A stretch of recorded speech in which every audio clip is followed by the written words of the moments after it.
Howdy, my name is Lauren Kirk, and my project is over bullying.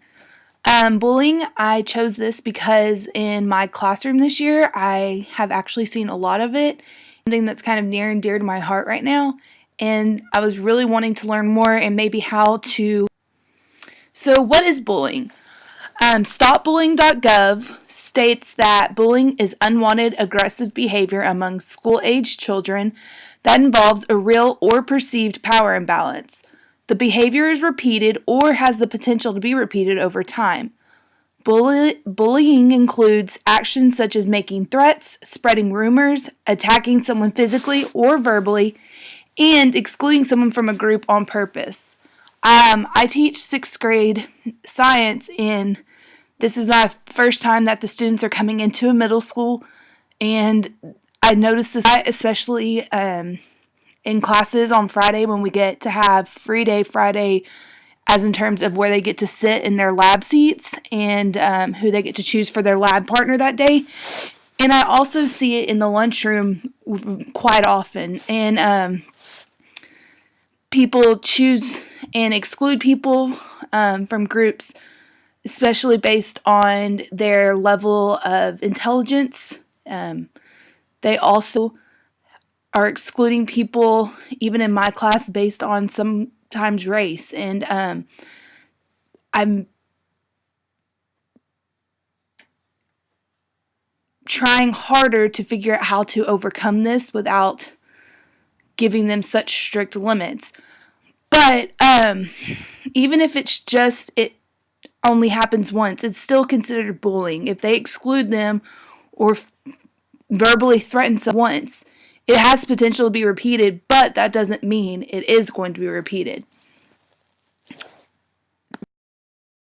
So, what does the book say on the definition of bullying? Capuzzi and Gross state that bullying behavior is defined as an aggressive behavior, like we heard earlier, with the presence of the following characteristics.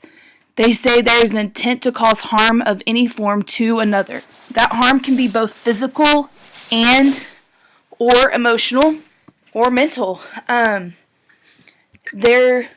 person who's being the bully is wanting to inflict some kind of harm on that person and make them feel either less of a person or hurt in some form or way. They also state that the behavior is repeated over time. The thing I didn't like about this definition from the book, that's why I've put the other definition from stopbullying.org, because I think that that has to happen, it be repeated over time. I feel like even if it's just done once, if you say something extremely hurtful and you're wanting to inflict pain on someone, that is a form of bullying, and that's what we need to start stressing to students and children and even adults. Before I was researching this, I didn't think of it that way, but now I do. I realize if you're wanting to inflict pain or harm for any type of reason, that is a form of bullying. It also states that there's an imbalance of power. The book stated this as in someone who is physically bigger than a person, or I could thought of it maybe the kids who were smarter than some of my kids in my class. That's why they're choosing their lab partners the way they do. Or even in terms of right now, my classes, with the election going on, there's been a lot of race issues, and we're thinking some of my kids feel like Hispanic or Latin American people are of lesser race than other races. So we've had a lot of issues with that, and I feel like that would be a type of imbalance of power. So what does bullying include? From the book, it says physical aggression. This could be forms of hitting, kicking, anything where you're physically harming the other person. There's also verbal aggression, which is name-calling, threats, saying things that aren't nice, anything where you're making the person feel hurt or harmed through your words. And then there's also relational aggression, which is very much seen in the middle school days. or middle school age, and that is gossiping, rumor spreading, making things up that are not true, and all just to hurt someone because maybe they sat with your friend that week or whatever. Who knows? I liked also that the book stated, and I didn't put this on here because I wanted to talk a little more about it, was cyberbullying. This is really prevalent nowadays. It's something like teachers that I'm working with who've been teaching 15 plus years are having a harder time than I am, and I'm still having a harder time about it because when growing up, I didn't have things like cyberbullying as much because the internet was just coming around. We were just now getting phones, things like this.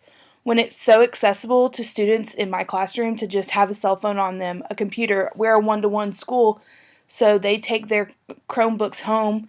They have them with them all the time, every day.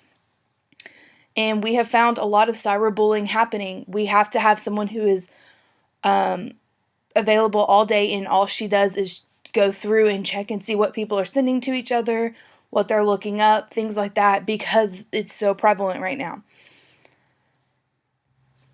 So what is the importance? Why do we need to know about this?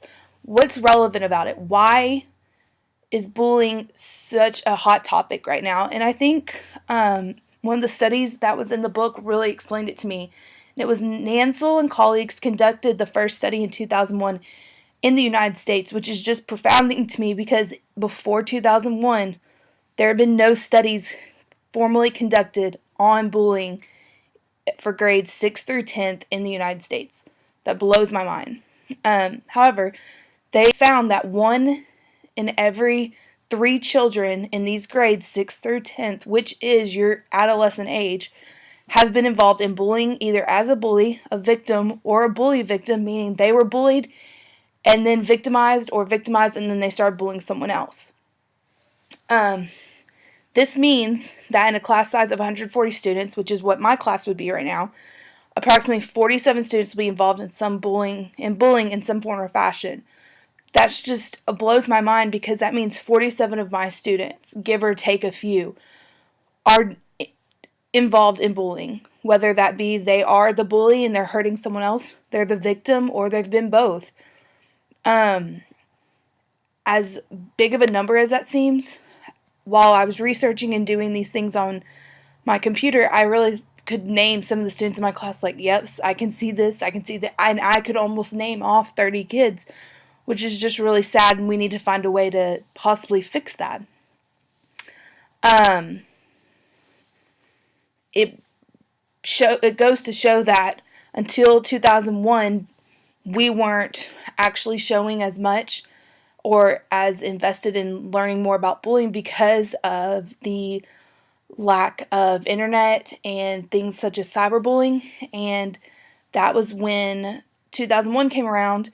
The media started playing a bigger role, and now we know a lot more because of the media, which is a great thing. We need to know what's going on. But in the book, it did state the media has the biggest role in telling us information about bullying. So what are impacts of bullying? We have one form is through the mental health related outcomes. So as a result, children may experience physical and psychological consequences such as anxiety, depression, which goes right along with low self-esteem. They can feel loneliness because they don't feel like they're good enough. Increased at-risk behaviors such as acting out in class, sitting alone, not getting their schoolwork done. Psychological distress, feeling like they're just not being able to be a good part of their school life. Poor social adjustment, isolation, attention deficit disorder, conduct disorder, and suicidal ideation. That's our biggest one that I worry about because one of my girls we had this problem 2 weeks ago, and it wasn't because of bullying, it was because of something else. But I just thought, wow, it took us 12 weeks of school to find out that she's been having all of these issues since last year. And I just wonder now, that didn't even have to do with bullying, but now what can I do now to help my students better? So another impact of bullying is school-related outcomes. And it says children are more likely to have lower school satisfaction and receive lower academic grades because they encounter increased absences and truancies. And I find this to be extremely true. Like I said, the girl that thought about suicide, she missed a lot. Two of my kids that I know are being bullied that we are actually doing a full-fledged investigation on. The reason we found it out is because they were not going to PE. They would not go to classes with those kids in them, and they would not come to school if they knew that something was going to be out of their comfort zone. And that's just so disheartening. The last impact of bullying that the book talked about was consequences for the actual bully. And we all get into the thing of what is being happened to the victims, what's going on with them. But we also need to talk about the bully, because for that person or that individual to feel the need to harm someone, we need to figure out what's going on. There's obviously something wrong there as well. So they have multiple mental health problems. These are depression, aggressive behavior, weak caregiver/child relationships. That could be a possible reason why they feel such aggressiveness and such anger towards people. They also have peer rejection. Your bullies are people that usually people don't want to hang out with that while. Delinquency, criminality, when they're peer rejected, they start getting into things that aren't good for them and start doing criminal things, and they have violence, and they also suffer from suicidal ideation. So some prevention topics. The consequences of bullying, victimization, and perpetration. Both victims and perpetrators should be aware of the consequences of bullying. And to be able to prevent this, we need to let students know, like, if this is what you do, if you choose this path, this is what's going to happen to you. This is a big part for parents to do at home and in the school system. I feel like these are the two places it's going to happen the most. And in the book it said it as well. And if we as parents and caretakers at the schools, not just any type of educator, I suppose, but if we students, if you bully or if you feel that you need to harm someone, you will suffer consequence and go on with it. And it needs to be somewhat kind of universal. I feel like if we're all on the same page, students will all feel like they need to be held accountable. And getting the word out, letting them know, like, hey, we know something's happening, we know stuff is going on. You are going to face consequences for it. It kind of puts them like, oh, I better watch my back because people are watching me. Another form of prevention is the therapeutic relationship and counselor self-awareness.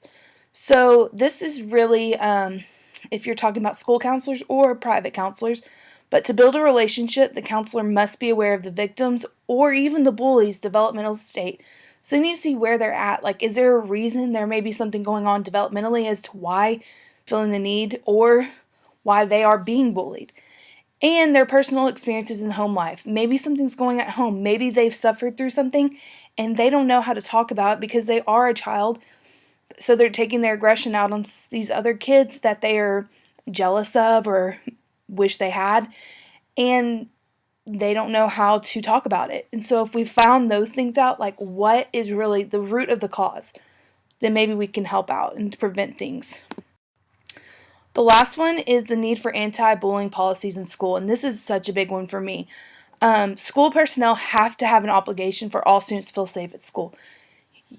When I signed my contract, one thing I knew was I want all my students to feel safe. I don't want, they might have things going on at home, whatever, but when they enter that school building, I do not want them to worry about their safety, if they are going to be harmed that day, or if they are going to feel verbal abuse of any sort. Many schools like mine have a zero tolerance policy, meaning that all incidences that are reported are thoroughly investigated. Like I said, we have 2 right now that are being thoroughly investigated, and we've been investigating for 2 weeks, and during those 2 weeks, our children have been separated. We've taken precautions, and the child that's the bully, we're having some intensive therapy with him, and also we're trying to let him see like something's happened to you, but also know even though this happened, you still have consequences. And like I said, the consequences are deemed necessary. So our intervention, an individual intervention, you counsel with an individual. This is just one-on-one. I talked to my counselor, and she said she tells our students a lot that they need a journal because some of these kids don't feel like writing it down or talking it out. So she tells them, write it down and I can read it. Then it doesn't feel like you're telling. You're just putting your thoughts down and letting someone else read it. And that helps a lot with students who feel like they're tattling or things like that. Another is group. This is participating in a group that provides training on assertiveness and friendship building skills. We have, during our advisory period on Mondays, we have character education, and we do group trainings every Monday on how, if you're in this situation, how to go about it, basically. And I feel like that's a really good intervention way, and even prevention, because we're helping prevent some things too. In your family is open communication between children and adolescents and their families is a must. If children and adolescents don't feel like they can talk to their families, then they won't feel like they can talk to anyone. Family support can contribute to eliminating further victimization. If the families really get involved and their kids know that their parents really care, or grandparents or whomever, then they know that can possibly eliminate any further, and they might stand up for themselves. The last one for intervention is in the school. So faculty and staff awareness of bullying, like I talked about earlier, the more everyone is aware of this situation, the better off we will be as a community, a school district, a society, a nation, everything. A positive school climate. When students come in and feel like they're welcome, we want them to be there. We don't tolerate things that are going to be harmful to them, and there's a reason for everyone to be here. Schools have found that they have less instances of bullying. And knowing how to report bullying behaviors, letting students and faculty know how, if you're being bullied, if you see bullying happening, or if you are the person doing it, how can you get that better? How can we fix it? And what do we need to do to get around it? So these are my references. They're all really great places to look. If you have any questions, please comment on my post. And thanks so much for listening to me. Have a great day.